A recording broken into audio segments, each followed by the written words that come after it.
I think the key takeaways from the fragmentation panel yesterday was that Asia is certainly catching up with Europe and the US. We've obviously seen a plethora of PTSs come along in Japan.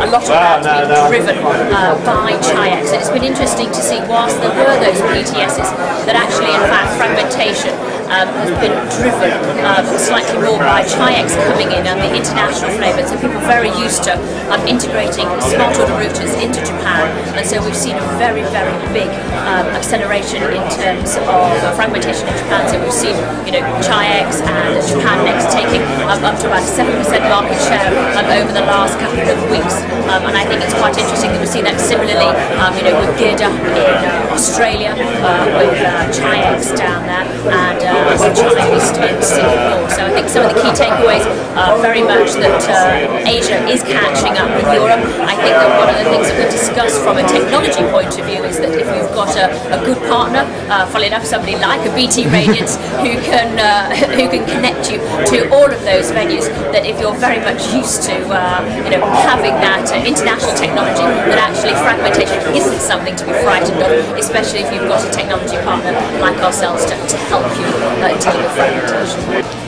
Well, I think that in terms of, there are actually some similarities actually rather than differences in the trading landscape in Europe versus Asia. Firstly, neither Europe nor Asia has a consolidated clearer and settler like you do in the US. So in the US you've got the DTCC, which makes it much easier to cope with, whereas in both Asia and in Europe you don't have that. Yes, we're trying to deal with interoperability in Europe at the moment, and I think that's something in conversations that you might see happening here in Asia. The major challenges that clients have in Asia at the moment is obviously the pace of change and the fact that every day there seems to be a new venue to go and trade in, or a new dark pool to go and trade in.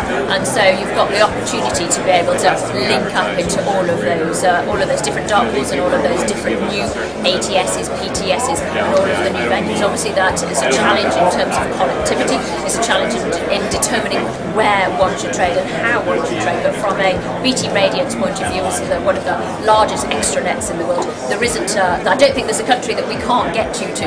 So if there's somewhere weird, wacky, wonderful, or just exotic, then we can get you there. So if there is a dual listing of a stock, then via our connectivity we can get you there. If you're looking to do interconnectivity between exchanges on a global basis, then we have a new product which is Global Value Interconnect, which is a very, very low latent product where we can get you around in a super fast time. I think we can get you around the world much faster than even Bolt can do when he's doing his 100 metres. I don't think he's even done his shoelaces. We've been around the world. I think in 2007, I remember doing a speech on DMA in Tokyo, and that was very much a new concept. Now, electronic trading in Asia is very much the norm. I think that it's been fantastic to see the turnout of TradeTech here in Asia for 2011, and the engagement, the conversation, everything has moved on tremendously. And actually, one of the things that I think is very, very clear is the rate of change in Europe from when we first heard about MiFID to where we are now versus the rate of change in Asia to now. There's an absolute acceleration here in Asia, and regulation hasn't driven that. It's market needs and market changes, and the market themselves promoting a new way of dealing. And so actually the change has been absolutely exponential over the last few years.